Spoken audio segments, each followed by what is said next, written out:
Hi everyone, JSD Cool here, and welcome to another episode of Coolcraft. Now, today I'm starting at the world spawn, cut partially to commemorate the fact that we have iron farms here that will no longer work in 1.14. So I'll have to do something about that when 1.14 comes out, but for the time being they work, so I'm not going to touch them. And we also got like a ton of iron down here. There, somewhere, yeah. This was a ridiculous storage. It's never gonna get full. But that is not particularly why we are at spawn today. Because today I'm at spawn to show you guys something that me and the Golden Creeper did in between episodes. Well, really it was in between clips in the previous episode, but whatever. If we fly this way a little bit, let the world load. You can see it load in right here.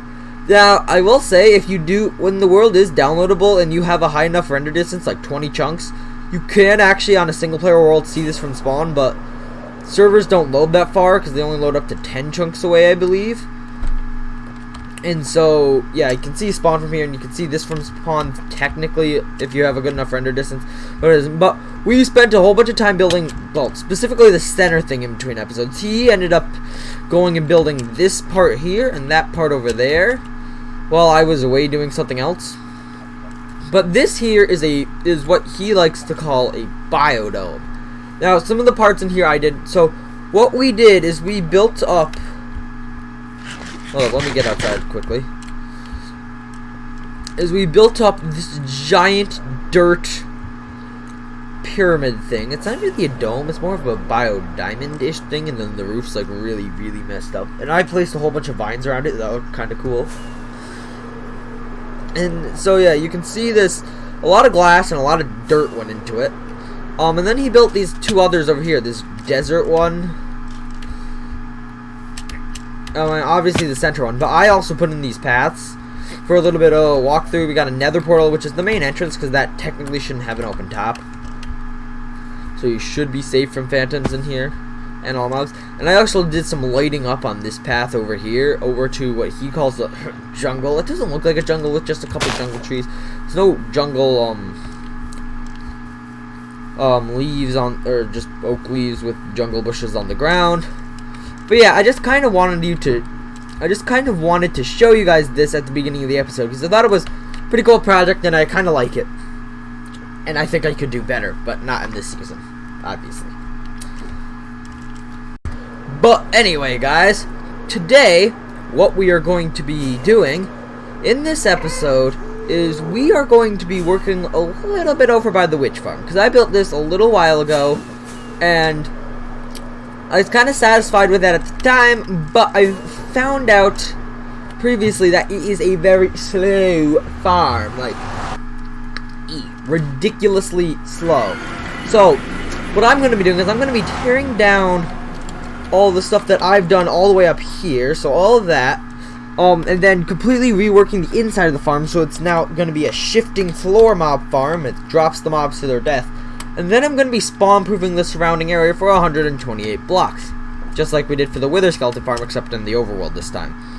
So yeah, I'm going to make a time lapse of me tearing this place down. And I've actually already gotten started. Like, I've removed the water out of this here. I've drained these chests. I need to remove these hoppers and stuff too. I got shulker boxes here for when I need to empty my inventory. So I'm gonna get my alt account on, and we'll do this time lapsing.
Alright guys, I'm gonna just talk a little bit this time because I don't have music long enough to fit the rest of it. Wonderful! I mean, without repeating the last song. So, I may have, in this past day or so, stumbled across an iron farm design that is actually pretty fast. Probably faster than what we have now, but has about a 25% server performance tax at base idle, I think. So, you're gonna have to see how that goes once 1.14 comes out. But I also found out that villagers don't need to be around a bell in order to spawn iron golems. They just need to have nothing to do and just be next to each other. Also, what villagers can gossip about is just, is like if a player's traded with them, a player's hurt them, or obviously if they have nothing else, iron golems. But you know, those are that's the one that you want, but it's super slow. And then there's a lot of other things. I hope that 1.14 is way is optimized first. But in a minute here, I'm going to go and get you back into the real commentation and create the rest of the refurbish the rest of this farm. So yeah. Let's go do that right now. Alright, everybody. The only thing that remains is the nether portal up there. Besides that, I've completely removed literally everything from around this farm, apart from the spawning platforms. And apparently I missed a sign. But yeah, so these are the spawning platforms, and that's about it that's left. But what I'm going to be doing now... Didn't know, okay. Is I'm going to be transforming this farm that used to be what it was into the Omango shifting floor mob farm design, which means it's gonna need a whole bunch of soul sand, which there needs to be more than that, and it'll need to have pistons and stuff. So yeah, I'm gonna get on that and I'll get back to you in a minute. Alright everybody, so I've gotten floor 1 of the shifting floor design done.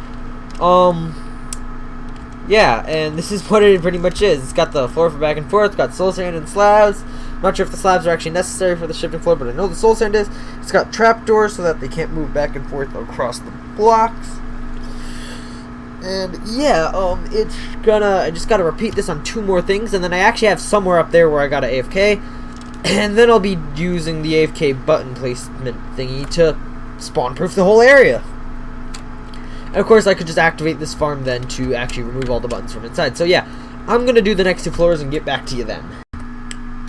And with that, the farm, or at least this part of the farm, is done. So this is the on-off switch. Server lag. See, to shift all the floors. Just, if I can unlag the server. And then this is the decay clock that will actually decay. Oh, my monitor's weird. Like, there's this line, it used to be green, but now it's blue, that just sometimes appears on my screen. And if I touch it, it goes away. So, weird. And I don't have a touchscreen. Yeah, this is cool. Alright, this works, so I'm going to turn this thing off now. This thing will still wind down. That thing, for some reason, needs an update in order to say that it's not doing anything. Okay, this... actually does a very, very long redstone clock, which is good. Oh yeah, and that just puts down. It doesn't even fire again. But yeah, this okay. So next thing I need to do is I actually need to make like a really big slabbed perimeter around this thing, or slab roof around this thing.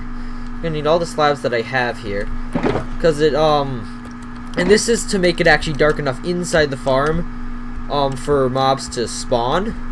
And then I need to dig a giant hole underneath it and then, you know, do all the spawn proofing and stuff. Okay. But yeah, I'll get back to you in a sec. Alright guys, so I've got this gigantic roof in, and boy, this was a pain. Oh, there's a glowstone lamp. There's a piece of glowstone over here. Oh, this could have been bad if I didn't notice this. There we go.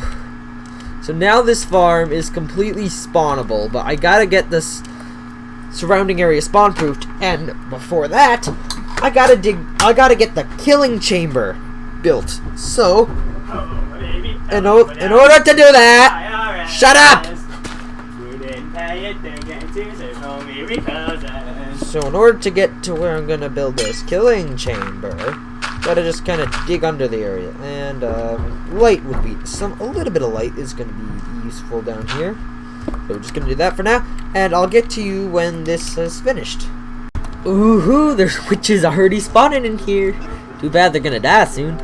But I've dug in this gigantic pit down here and put in the hoppers below. Can I get out? Yep. Okay, so what I have to do now is I have to put in the AFK position, and then I got to get the whole area spawn-proofed with the buttons, just like I did in the Nether. Ah, yes. Just like it. Although I first have to make my AFK point, so yeah, I'm gonna do that, get all the buttons in, and I'll get back to you in like 4 hours. Alright everybody, a long time later and a lot of buttons that accidentally got placed on the water because I forgot to /reload the game. I am done with the whole button placement, and I need to now move on to the storage system, although it has actually been like a good 4 or 5 hours since I started this, partially because I actually took a long break and the server crashed, because I'm not sure if it crashed or if Windows just decided to randomly update. I think it was the Windows updating thing. Come on. Whatever. And while this stuff was happening, there's some creepers and stuff spawned. Like this idiot over here.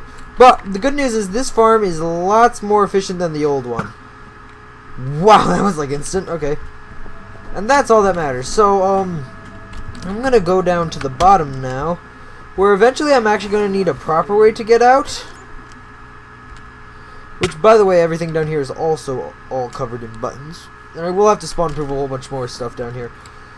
But what I need to do now is I need to build a storage room. So I'll do that, and I'll get right back to you. Alright, everybody, and with that, the beacon that was here is gone.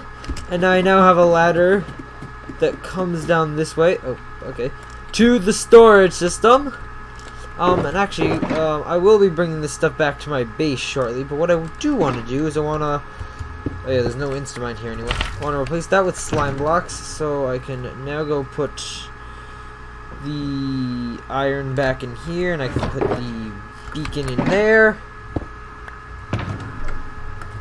And I have to place this ender chest up in the AFK position, and bring the stuff back to the base, obviously. And I also moved the nether portal down here. But besides that, that is this farm completed.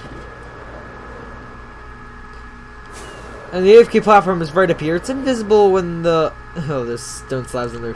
This AFK platform is actually invisible when there's a cloud covering it. And clouds are completely based on the client, I've learned. But yeah, guys.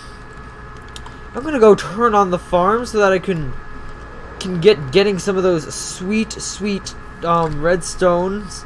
Redstones, yes. But as I'm doing this, wow, that was a lot of popping buttons. I'm gonna have to say thank you guys for watching. I hope you enjoyed. Please make sure to like and subscribe. Check out the Discord. They're linked in the description, and I will see you all in the next episode of Coolcraft.